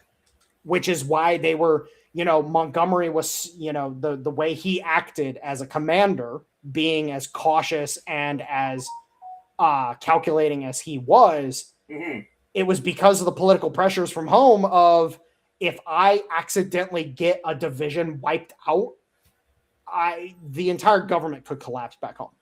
Yeah. Because and Harry Potter, you draw the comparisons, you draw the parallels, and you start to realize, like, oh shit. Because what happens? The wizardry world basically falls apart with the second wizardry war, because it was literally a case of, like, all of a sudden the Ministry of Magic is just sitting there not knowing how to fucking handle the situation. Well, by the way, there you go. The League of Nations. The Ministry of Magic is literally the League of Nations in juxtaposition. Yeah, the one movie I did watch was one of the ones in the middle. So I'm guessing it was either Order of the Phoenix or Prisoner of Azkaban. I don't know. It was where the evil school woman shows up. Oh, that's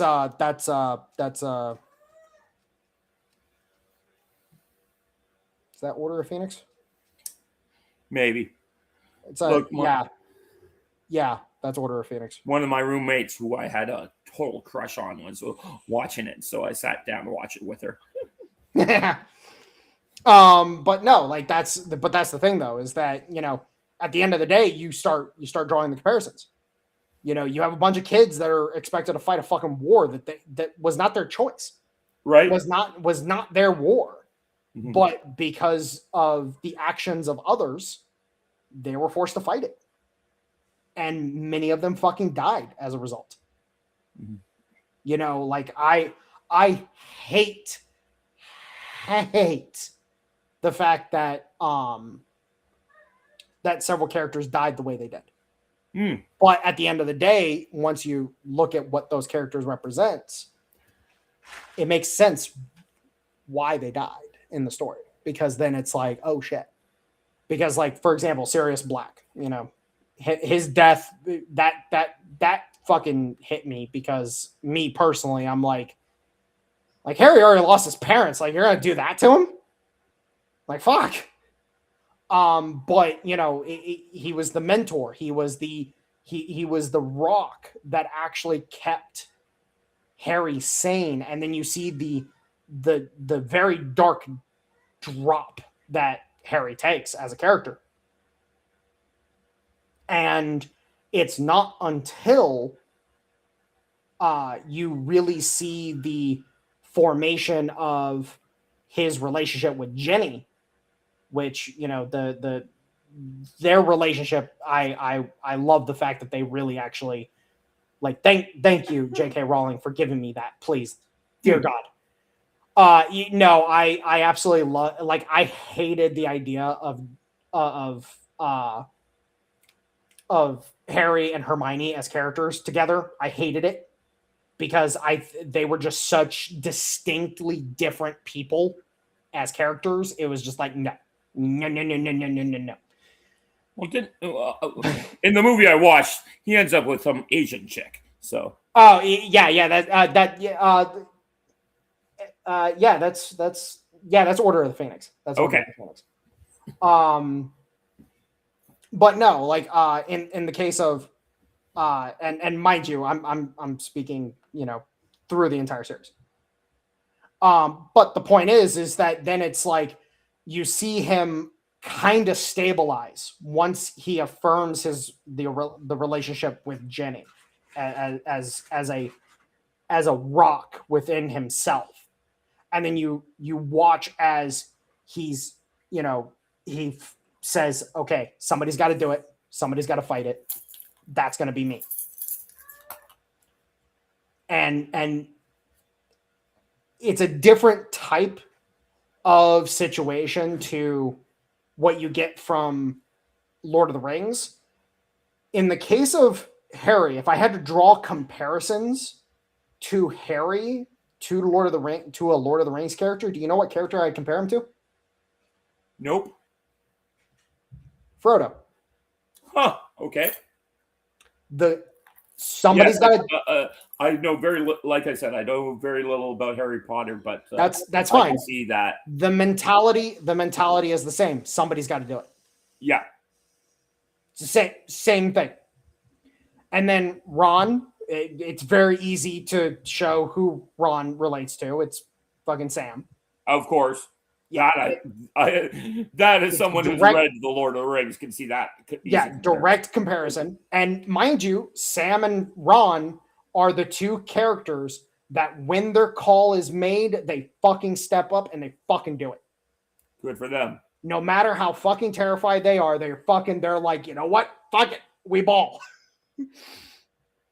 And then you've got characters like Hermione, for example. Here's the fucked up part. And I'm going to say this, and I know a lot of people are not going to fucking like this, but Hermione as a character doesn't really offer anything to the story. When it comes to the actual story, Harry and Ron are more consequential in every single fucking way, period. Yeah, you reminded me. I have my first novel. It's on second draft. It has been for years. But I had a major love interest that I put into it for the main character. And about 2/3 of the way through writing the book, I realized she's completely useless. And I had made another character who was much more interesting. Was a much more Lara Croft type character. Well, yeah, in the book, again, same story over here. But with the fact that I have a book that I've been writing and just have not fucking finished at this point. But the key difference between my character and my two characters and say Harry and Hermione, my two characters have a reason for being lovers. See, that's the key thing. And I'm the way I'm structuring their relationship and I'm structuring who they were previously. It's a lot more fucking interesting from the perspective of they're literally in the trenches fighting together in a way that is so much more dynamic than your normal love interest. Mm-hmm. And so, like, and that's the whole thing is, I guess we could kind of talk about that a little bit if we want to. Sure. Why don't we, it's coming up on 2 hours. I'd like to keep the shows about that length. Okay. And I have to get some dinner. So why don't we finish off on your thoughts on your book? Yeah. So the characters in question are actually supposed to be a representation of Adam and Eve. And the reason why it works, again, you have the supposed love interests of Harry and Hermione in Harry Potter, and it just doesn't work at all. Right. With my characters, Alexander and Victoria, that's the name of the characters. Mhm. In the case of my story, the characters themselves, one, they've met in the military. They've known of each other previously to the military. They've known of each other, but their relationship really came to the strength it was after experiencing life together a little bit, going into the military. In the case of Alexander, his character, it was kind of a default like path that he was taking. Military family, so on and so forth. Whereas Victoria, she comes from a very affluent family, a family not, that wouldn't be expected to do military shit whatsoever. But she saw what Alexander was becoming, and she was like, I want to be that. That's kind of how, two teenagers really coming together. And then as the story progresses, and as it's a book about the war between heaven and hell, and they start to understand what they are. They don't know what they are until a deeper bit into the story. And they don't truly get confirmation of it until the second book. Like, by the end of the first book, they will understand that there's a connection between the two of them, but it will be in the second book where they actually get that connection established and understood. And what you end up having as a result of this is the two characters are operating in a much more, I kind of make a joke that my book is a pseudo Tom Clancy book, where it's, there's intrigue, there's the military aspect, there's the government aspect, there's all these things, but it very much goes into the esoteric, it goes into the mythological, it goes into the spiritual. And one of the key things is that they understand that there's a deeper connection. Like, both characters, as they develop their connection, and as the veil between heaven or hell and earth starts to wane and starts to give, there is for example, one of their abilities is be able to communicate telepathically. Okay. That's one of their abilities. And initially speaking, the power starts manifesting itself as dreams. When they're sleeping, when they're able to, meld into each other's dreams. And it allows them to have this space for themselves, basically.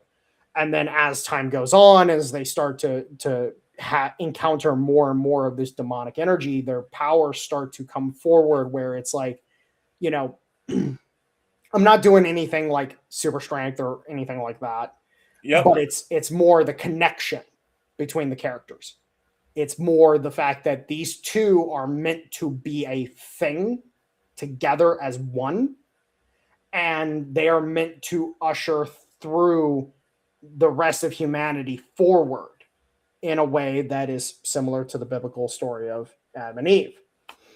And, again, you're talking about, fucking, I'll be completely fucking honest, the way I imagine there's different classes of demons, but there's the humanoid demons, right? They're actually the fallen angels of Lucifer. Right. And effectively, I'm using a very, very, very, very stoic and knightly version of the Dark Eldar from Warhammer 40K. Okay. Like not like much different in terms of, the, mass bloodletting and shit like that, but a little more on the bloodletting side, a little less on the whole, torture side. Okay. Fair enough. But when these two characters eventually encounter those the fallen angels, you know, it's like a kick in the face for them psychically, because, you know, Adam and Eve being in the Garden of Eden, they knew who the angels were. And all of a sudden it's a big like, oh shit, what the fuck? Why do we know what these are? Like, why like, and in essence, they can see their true forms. Right. And so it's, you know, and again, building that connection into the characters like that creates a very fundamentally different situation with love interests, especially from the perspective of like, oh, hey, these two are actually like literally stacking bodies side by side. Like, these characters are literally fucking dropping fools, and there's no wasted time between the two. There's no, you know, there's no real filler from the perspective of, oh, we have to try to get these two to have chemistry. It's like, oh no, fuck, they just dropped hand grenades into the mouth of a fucking demon and fucking jumped off his ass. Like, holy shit. Anyways, Demon Rising. I need to finish her. I know what you mean. I've been working on my own stuff. I have a novella that I just need to get off my ass and finally put in for the ISBN codes and it's publish currently it online. Yeah, it's currently sitting. I'm sitting at chapter 13, I believe. Okay. So, well, it always depends on chapters. I think I have like 34 chapters in my 35,000 novella. So I'm sitting. So I'm sitting. My outline. So when I did my outline, I was looking at about 31, 32 chapters after actually starting to write one of the chapters that I thought was going to be one chapter. I actually felt like I should have expanded. So I expanded into 2 chapters. And then there was another one that I felt like I needed to expand it into 3. So it ended up, I'm sitting around like 35 to 37, somewhere in that region. Okay. That's a good size for a novella. My novel that I did, it's about 75,000 words, but it's in the second draft form. And what I realized about halfway through, I needed to completely change my magic system, and that's a lot of work to. And also the fact that you want to talk magic systems, shit, dude. You should. Yeah, I gotta save that for a future episode. Oh yeah, we can do a book writing talk later. Yeah, let's do a book. Next time we get together, we'll book talk club. About this. All right, man. Okay, for all those out there who actually sat through us and heard all our stuff, and I'm pretty sure James has been the one person on watching us, but maybe with someone else. Please, if you like this stuff, like, share, and subscribe, and come back for more. This is the kind of stuff that we like to talk about here. We get into the history, and we get into culture. We get into every different thing. So thanks for showing up. One of my biggest problems, first world problem, my T key on my keyboard has broken. So till we get together again and talk, see you, folks.